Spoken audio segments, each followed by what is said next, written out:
Mi nombre es Eddie Gil, Eddie Jesús, como algunos me conocen. Yo tengo el privilegio de congregarme aquí en la iglesia. Primero quiero aprovechar a todos ustedes, darle la bienvenida, darle las gracias por venir, por participar de esa noche con nosotros. La verdad que para nosotros es un gran privilegio y es un gran honor contar con su visita.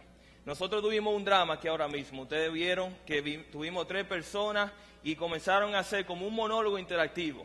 Ahora usted se puede preguntar, ok, ¿y qué era lo que ellos estaban hablando? O sea, ¿tenían delirio de esquizofrenia o algo así? La verdad no es eso, sino que ellos vienen aquí diciendo quiénes son ellos, pero la definición de ellos es una definición múltiple. Algunos son buenos, uno puede decir yo soy profesional, yo soy estudioso, yo soy bueno, pero después cuando enfocan más en la persona, comenzamos a ver quiénes somos en verdad. Y esa es la realidad de cada uno de nosotros. Nosotros pensamos que somos una persona, pero no sabemos en verdad quiénes somos. A veces sí sabemos quiénes somos, pero no queremos aceptarlo. A veces no sabemos quiénes somos, pero nos pasamos la vida entera tratando de averiguarlo. O peor aún, hay veces que sabemos quiénes somos y simplemente tratamos de esconderlo. Y es de ahí, de ese dilema, que nosotros tenemos el título de lo que es la noche que hemos tenido hoy, que se llama ¿Quién soy? ¿Quién soy? Y si se ponen a pensar, esa es una de las preguntas más retundentes, una de las preguntas más hechas durante toda la historia de la humanidad. ¿Quién es el hombre? ¿Qué es el hombre? Algunos pueden decir, bueno, en verdad el hombre es el resultado de la evolución. Otros pueden decir, mira, la humanidad o el hombre es simplemente la intervención de una vida extraterrestre que pasó hace millones de años. Otro puede decir que la vida simplemente es un accidente, algo que pasó por error. Algunos podemos decir que la vida, el hombre en sí, es simplemente el diseño de un diseñador inteligente. Pero ¿quién es el hombre? Ahora yo voy a hacer la pregunta un poco más personal. ¿Quién eres tú? ¿Quién eres tú? ¿Quién soy yo? ¿Qué es lo que te define? ¿Qué es la esencia tuya? ¿Acaso eres un producto de la sociedad? ¿O eres un producto de las circunstancias en las cuales fuiste criado? O a lo mejor tú puedes decir, bueno, yo soy el producto del destino. Yo no pude elegir quién yo soy, simplemente lo soy. Y en verdad es una pregunta que todos nosotros nos hacemos. Si somos sinceros, todos nosotros nos hemos hecho esa pregunta en algún momento de nuestra vida. ¿Quién soy yo? ¿Por qué estoy aquí? ¿Cuál es mi propósito aquí en la tierra? Y no es solamente esa pregunta. Algunos de ustedes recibieron una invitación y en esa invitación había un versículo y era en Salmos y el salmista decía, ¿quién es el hombre para que tenga de mi memoria? O sea que la pregunta ¿quién soy yo? No es una pregunta que nosotros tenemos hoy en día, sino una pregunta que se viene haciendo durante miles y miles de años. Y nosotros creemos que hay una respuesta. Y esa respuesta se encuentra en la palabra de Dios. Y por eso en esa noche vamos a ver qué es lo que dice Dios que es el hombre. Nosotros creemos, porque nos enseña la Escritura, que el hombre fue creado por Dios. Y yo entiendo que hay personas en esa audiencia que pueden decir, bueno, Eddie, ya tú y yo comenzamos mal. Porque en primer lugar yo no creo en la existencia de Dios. Yo no creo que existe un Dios. Y yo no voy a dedicarle tema a hablar de ese asunto porque tendríamos que dedicarle otra noche, pero sí quiero dejar algo claro, ¿ok? Uno puede negar la existencia de Dios. Uno puede negar el trabajo de Dios. Uno puede negar la palabra de Dios, pero tú no puedes negar el diseño de Dios. Cuando tú miras a la creación, cuando tú miras el universo, cuando tú miras el cuerpo, el ser humano, de cómo el organismo funciona, de cómo todos los órganos funcionan a la par, y que científicos durante décadas han tratado de entenderlo y no han podido, solamente puedes darte cuenta de que nuestro cuerpo, la creación, nuestro planeta, clama y demanda un creador. La creación demanda un autor. Y eso sí nosotros no lo podemos negar. Nosotros vamos a ver la palabra hoy, a ver qué es lo que nos dice según la palabra, qué nos dice Dios a nosotros, que somos nosotros como seres humanos. Así que vamos a buscar un texto que se encuentra en Génesis. Y yo quiero que antes de buscarlo, si alguno no tiene una Biblia, por favor puede levantar su mano. Nosotros con mucho gusto vamos y le entregamos una Biblia para que pueda seguir. Si aún así no tienen Biblia, también vamos a tener el texto en la pantalla, o sea que pueden verlo de igual forma. Vamos a ver primero para entender quiénes somos nosotros, lo primero que debemos entender es nuestro origen. ¿De dónde viene el hombre? ¿De dónde fue que fue creado el hombre? Y esa respuesta se encuentra en la Biblia, en el primer libro de la Biblia. Ese es el libro de Génesis. Así que si tiene su Biblia, o si no lo tiene, va a encontrar el texto aquí en la pantalla. Vamos allá a Génesis capítulo 1, versículo 26 al 28. Y vamos a leer lo que dice. Dice así la palabra de Dios. Génesis 1, 26 dice: Entonces dijo Dios, hagamos al hombre a nuestra imagen, conforme a nuestra semejanza, y señoreen en los peces del mar, en las aves de los cielos, en las bestias, en toda la tierra y en todo animal que se arrastre sobre la tierra. Y creó Dios al hombre a su imagen, a imagen de Dios lo creó, varón y hembra los creó. Y lo bendijo Dios y le dijo: fructificad y multiplicaos, llenad la tierra y sojuzgadla, señoread en los peces del mar, en las aves de la tierra y en todas las bestias que se mueven en la tierra. Aquí vemos nosotros la introducción del hombre. Ahora, para entender lo que está pasando, primero tenemos que saber qué pasó antes de ese suceso. Y si nosotros no podemos leer el capítulo completo desde el principio, nosotros podemos ver lo que se conoce como la historia de la creación, el relato de la creación. Y nosotros sabemos, porque dice la palabra, que el mundo fue creado, todo el universo, toda la creación fue creado en 6 días. En el primer día Dios creó los cielos y la tierra. En el segundo Dios separó los cielos de las aguas. En el tercer día Dios separó las aguas de la tierra y también creó la vegetación. Ya en el cuarto día el Señor creó el sol, la luna y las estrellas. En el quinto día el Señor creó toda criatura que se encontraba en el agua y toda ave que volaba en el cielo. Y en el sexto día, en el último día de la creación, Dios creó a todas las criaturas terrestres, pero también creó al hombre. Y cuando Él vino aquí a crear al hombre, esas son las palabras que Él dice: diga, hagamos al hombre a nuestra semejanza. Y algo muy interesante sobre esa palabra que dice el Señor, algo muy interesante de cómo el Señor creó al ser humano. Y lo primero que nosotros vemos es que la creación del ser humano, cuando Dios decidió crear al hombre, nosotros vemos que Él tomó un cuidado especial cuando creó al hombre. El hecho de que cuando el Señor llegó al momento de crear a Adán y a Eva, Él lo hizo completamente especial, completamente diferente a toda la creación. Número 1, nosotros vemos que cuando Dios creó a todo el mundo, ¿cómo lo hizo? Dice la palabra, fue con su voz. Él dijo, hágase la luz, y se hizo la luz. Dijo, hágase los animales en el agua, y se hicieron los animales en el agua. Él dijo, hágase el sol y las estrellas y la luna, y todo fue creado. Pero cuando venimos al hombre, dice la palabra que Él hizo al hombre del polvo.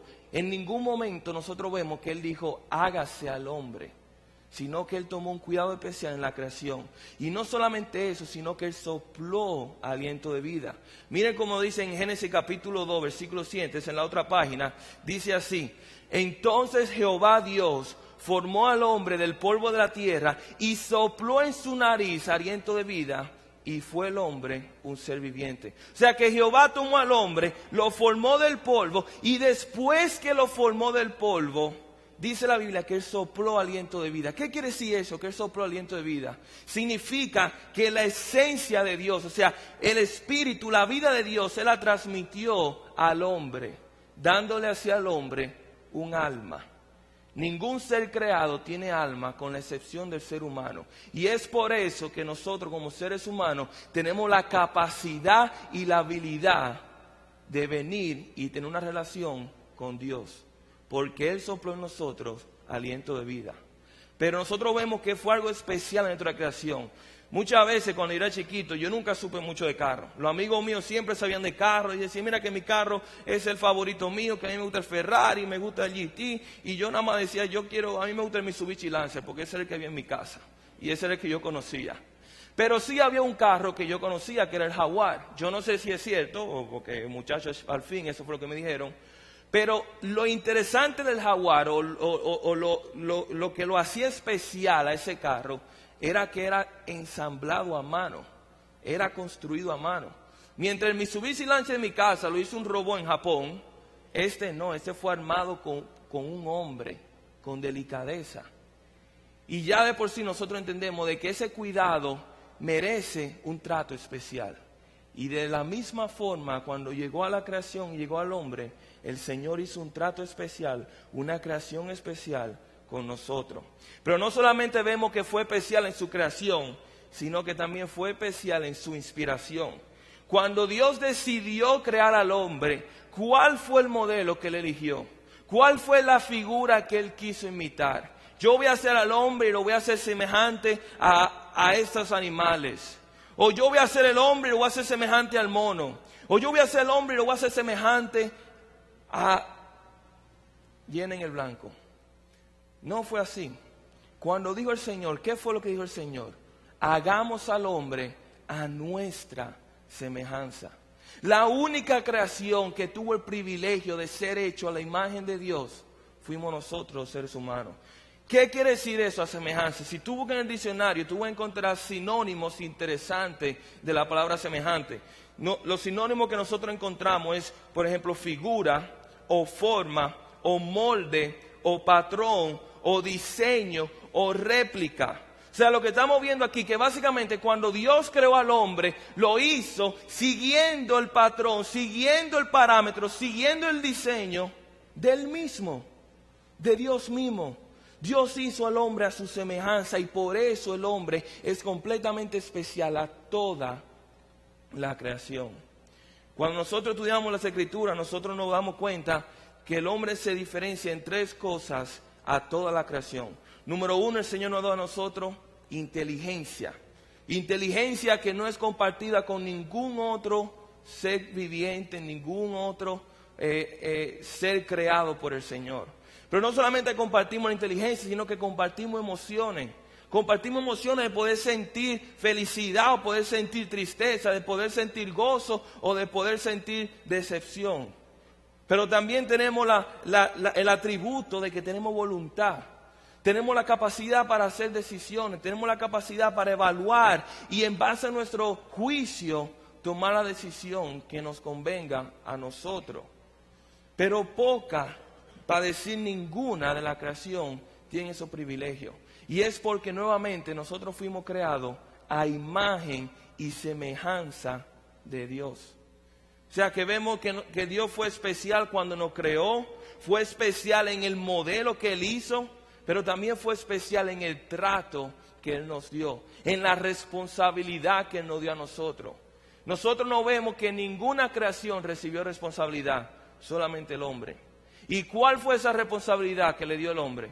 Número uno, que se fructifiquen, eso es que se reproduzcan y que llenen la tierra, por así decirlo.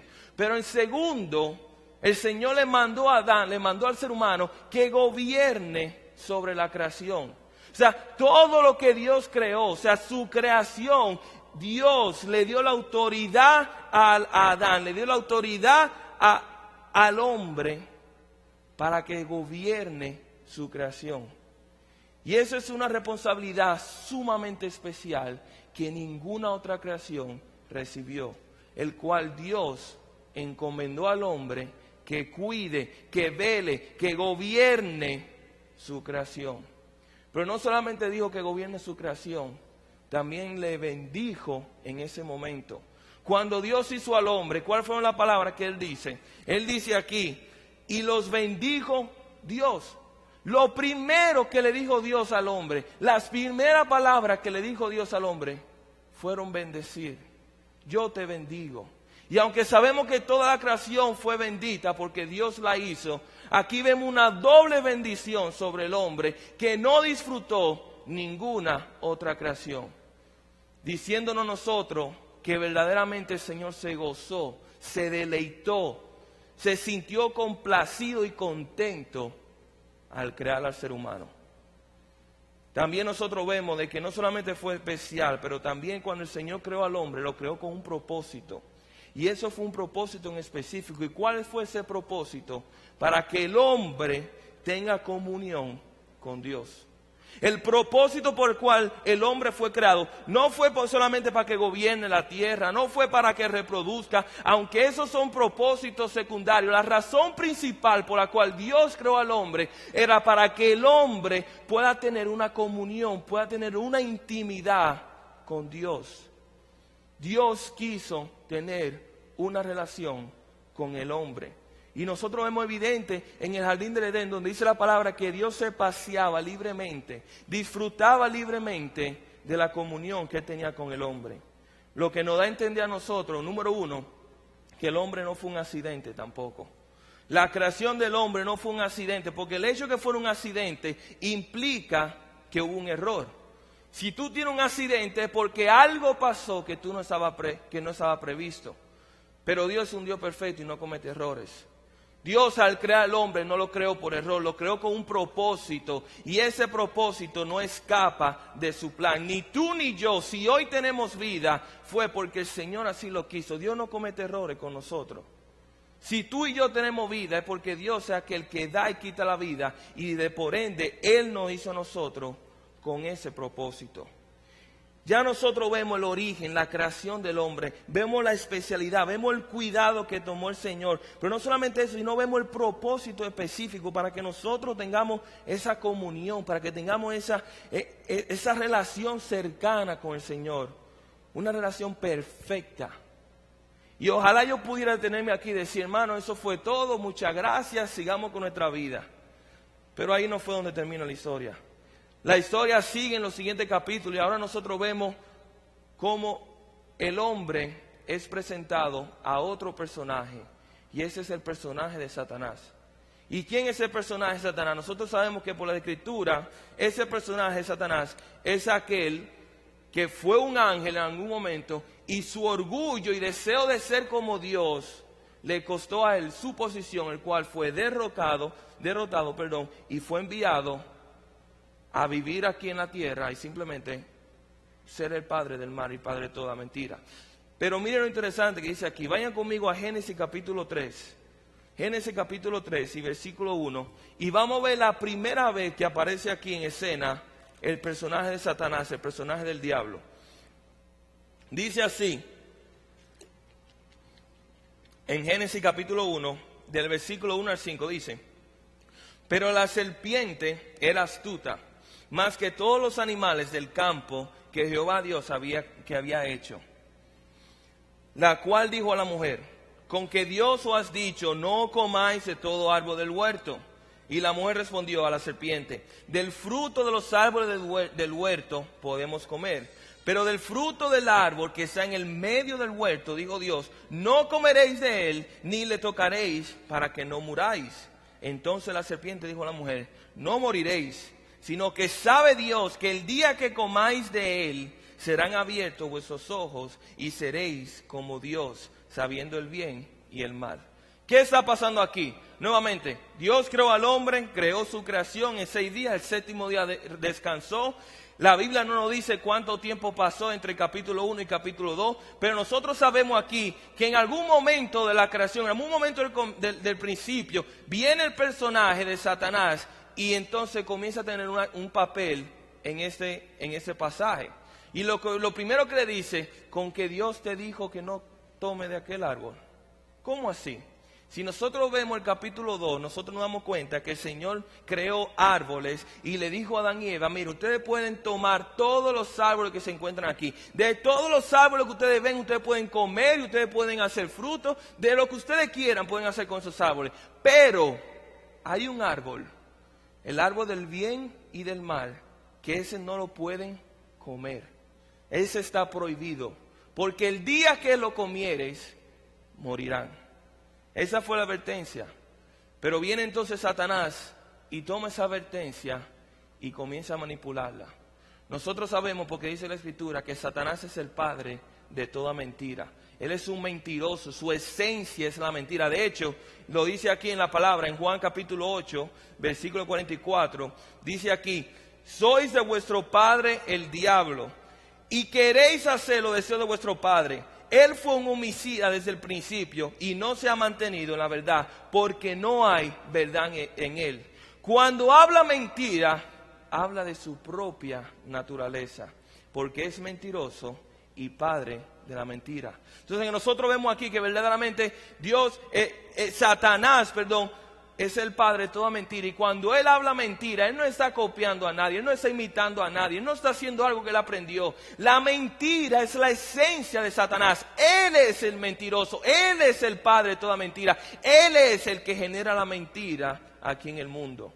Y esa estrategia de la mentira fue la misma que él usó con Eva. Y él le dijo dos mentiras sumamente grandes. Primeramente, el Señor le dijo que no tomes de ese árbol, porque si tú comes de ese árbol, morirás.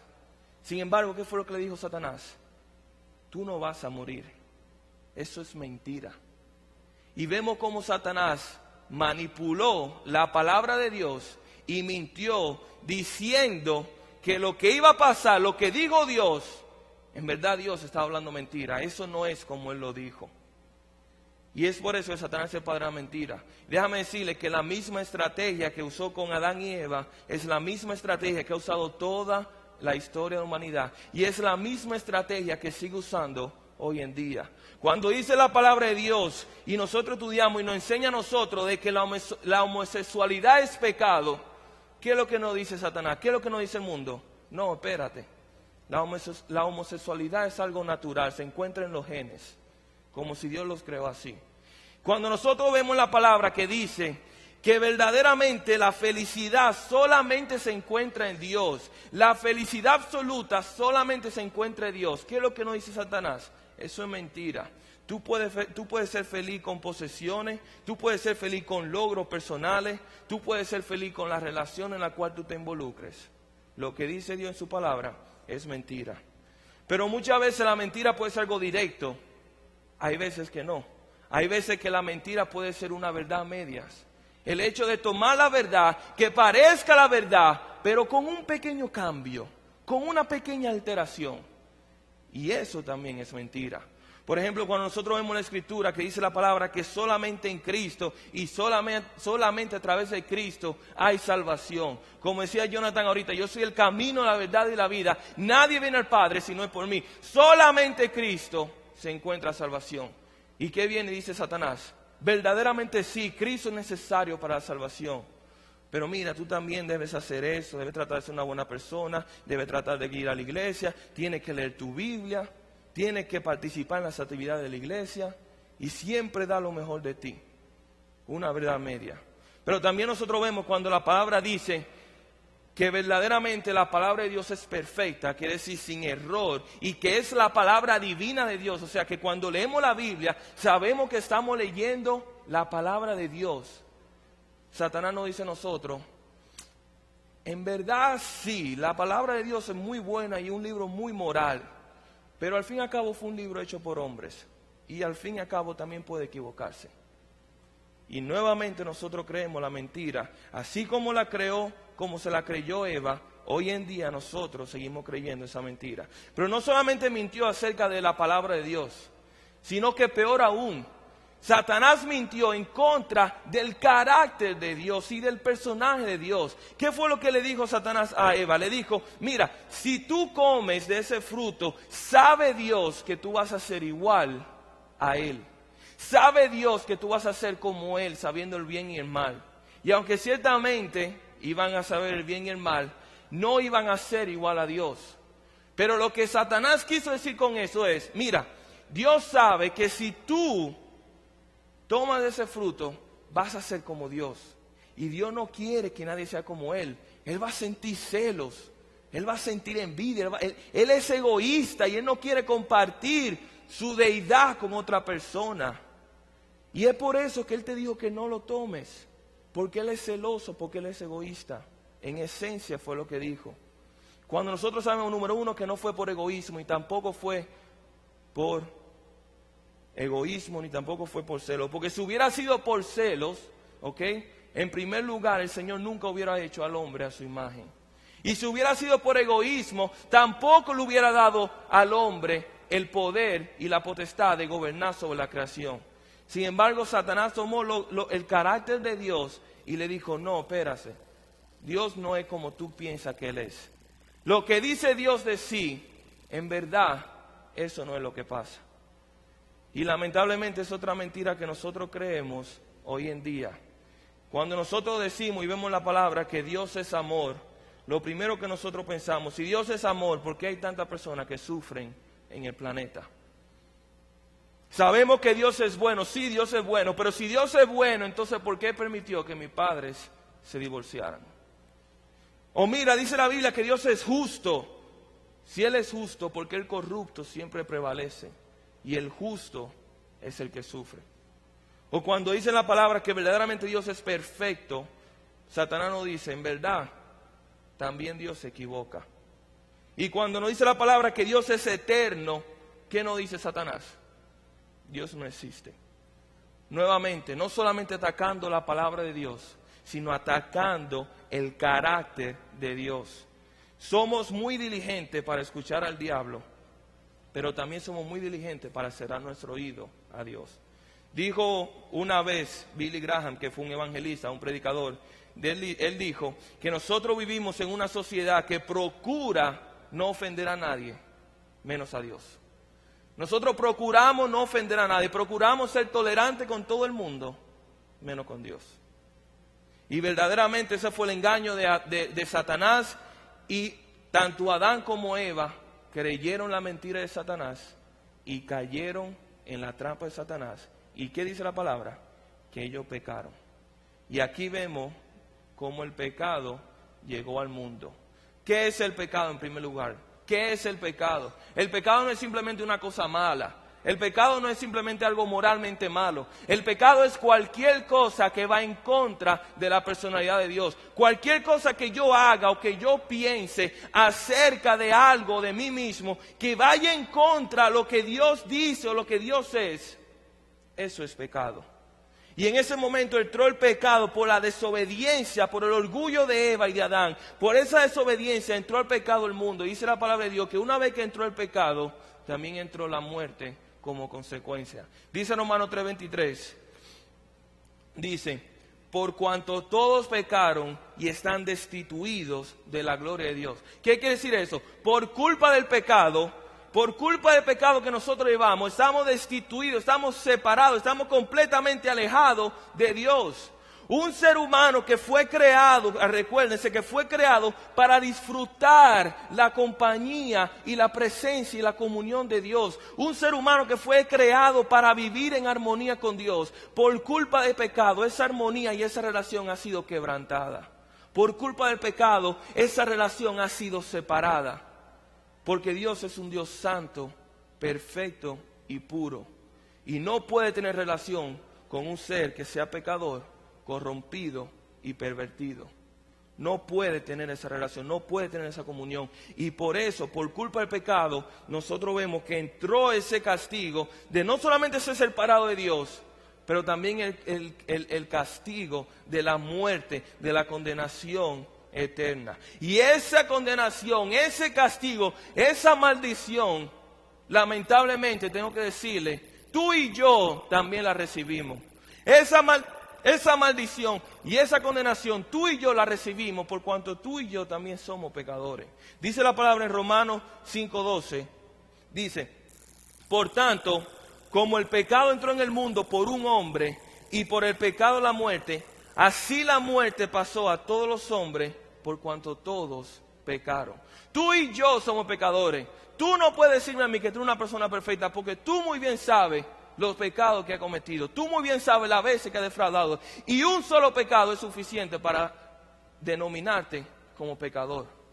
Y como esos somos pecadores, como tenemos el pecado nosotros, estamos destituidos por completo, estamos condenados por completo, no solamente a ser separados de Dios, sino también a recibir la muerte. Y no solamente muerte física, sino también la muerte eterna. La condenación eterna en el infierno, por cuanto nosotros somos pecadores. Tú y yo no podemos hacer nada. Tú y yo no podemos hacer nada para cambiar eso. Un pecador no puede salvarse a sí mismo. Es necesario una persona justa que venga, el perfecto para salvar al imperfecto, el santo para salvar al pecador. Y aquí entonces nosotros llegamos a la persona de Cristo.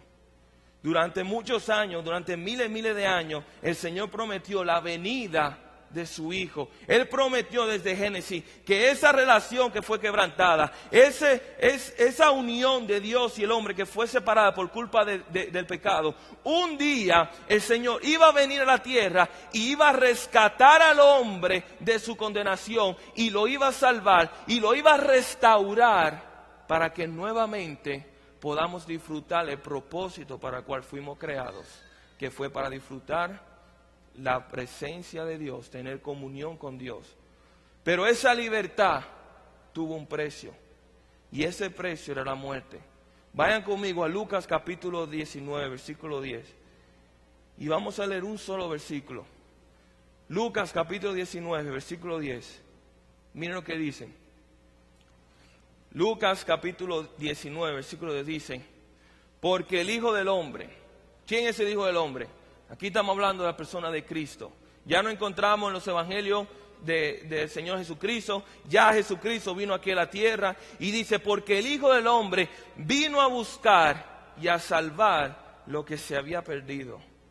¿Qué versículo? Póngame atención, ¿qué versículo nosotros contamos aquí? Que el Hijo del Hombre, ¿qué quiere decir eso? Que Cristo, Dios hecho hombre, vino, o sea, Él tomó la iniciativa, Él tomó la acción. No fue que nosotros llegamos a Él, sino que Él salió a buscarnos a nosotros. Dice, Él vino para buscar, o sea, buscar entre el pecado lo que se había perdido y salvar lo que se había perdido, que éramos nosotros. Él vino aquí a la tierra, no por coincidencia, no por error, sino que Él mismo, en su voluntad y en su soberanía, Él mismo decidió venir a la tierra para rescatarnos del pecado. Y yo quiero que me ponga mucha atención a lo que voy a decir a continuación. Mucha atención, porque eso tiene una verdad tremenda. Dice la palabra de Dios que cuando vino Cristo aquí a la tierra, cuando dice ahí que el Hijo del Hombre vino a buscar, lo que está diciendo es que Dios, ¿ok?, el creador del cielo y de la tierra, el creador del universo, el creador del mar, de los océanos, de la montaña, de la tierra, de nuestro cuerpo, o sea, el creador de todo lo que nosotros conocemos, Dios el creador, se limitó a un cuerpo humano. Se hizo como su creación, vino aquí a la tierra y se humilló. Y no solamente como cualquier hombre, porque Él pudo haber venido como un rey, que todo el mundo reconozca, que todo el mundo le haga una caravana. No, Él vino aquí a la tierra y no solamente se humilló a ser hombre, sino también que se humilló como el peor de los hombres, como un sirviente, como un esclavo de todos los hombres. Y dice aquí que se limitó a su cuerpo humano. El creador de fuego, ponga atención, el creador del fuego tuvo frío. El creador de los frutos, de los alimentos, tuvo hambre. El Todopoderoso se cansó. Porque porque se humilló a sí mismo. Él fue rechazado por su familia. Él fue traicionado por sus amigos. El único hombre justo que ha caminado en esa tierra, fue juzgado como el peor de los pecadores. Fue juzgado injustamente. El único hombre perfecto fue condenado como el peor pecador y fue obligado a cargar una cruz al Calvario, una cruz hecha de madera que Él mismo creó. Y Él vino aquí a la tierra, dice la palabra que Él vino y que cuando cargó su cruz la llevó y la llevó a un lugar que se llamaba Gólgota, y allá en ese lugar dice la palabra de Dios que primeramente sus manos fueron clavadas con clavos. Sus manos fueron clavados, sus pies fueron clavados. Y yo te voy a hacer la pregunta: ¿quién fue que le dio la fuerza a ese hombre para martillar ese clavo? Fue el Señor. ¿Quién fue que le dio esa posición al soldado para que se encuentre en ese lugar? Fue el Señor.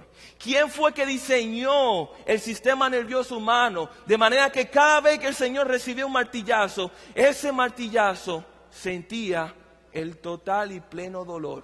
¿Quién diseñó ese sistema nervioso? Fue el Señor. ¿Quién sustentaba la vida de todo lo que lo condenaron? Fue el Señor.